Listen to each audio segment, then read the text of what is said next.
મારી પાસે છે એક હવે ફોટો અને એ ફોટા ઉપર જે કંઈ પણ લખેલું છે તે મારે ટેક્સ્ટમાં જોઈએ છે, મારે તેને ટાઈપ નથી કરવું.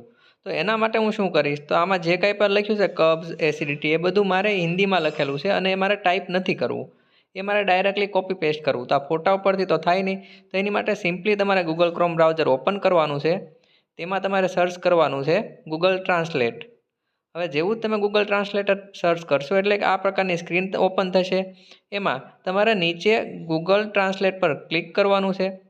એના પર તમે જેવી જ ક્લિક કરશો એટલે કે નવું પેજ ઓપન થશે અને એમાં તમારે ઇમેજ છે, ડોક્યુમેન્ટ છે, વેબસાઇટ છે, જે કંઈ પણ ટ્રાન્સલેટ કરવું એ થાય. તો એમાં પહેલાં આપણે ઇમેજ પર ક્લિક કરશું એટલે તમે તમારી ઇમેજ અહીંયા ડ્રેગ એન્ડ ડ્રોપ કરી શકો અથવા તો અહીંયા ક્લિક કરીને તે ઇમેજ તમે સિલેક્ટ કરી શકો છો. તો આપણે તે ઇમેજને સિલેક્ટ કરી લઈશું.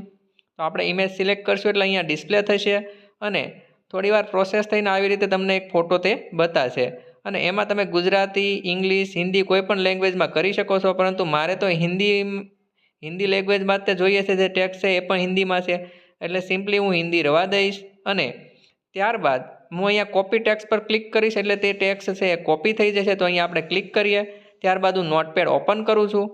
નોટપેડ ઓપન કરીને આપણે જેવું જ કંટ્રોલ વી અથવા તો પેસ્ટ કરીએ એટલે તે ટેક્સ્ટ નોટપેડમાં આવી જશે. તો અહીંયા તમે જોઈ શકો છો શિવા સીડ ફાર્માસ્યુટિકલ અને નીચે જે કંઈ પણ લખવાનું એ આવી ગયું છે. અહીંયા પણ તમે જોઈ શકો છો કે કબ્ઝ, એસિડિટી, ગેસ એ બધું હિન્દીમાં લખ્યું છે, જે એ તમામ વસ્તુ નોટપેડમાં આવી ગઈ છે. કબ્ઝ, એસિડિટી, ગેસ, પેટકા, ફૂલના એ બધું બરાબર.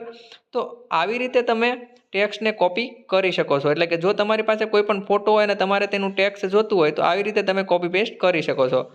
જો વિડીયો પસંદ આવ્યો તો વિડીયોને લાઇક કરો અને આવા જ વિડીયો મેળવવા માટે ગુજરાતી ભાઈ યુટ્યુબ ચેનલ સાથે જોડાઈ રહ્યો અને બીજા મિત્રો સાથે શેર કરવાનું ના ભૂલતા. ધન્યવાદ.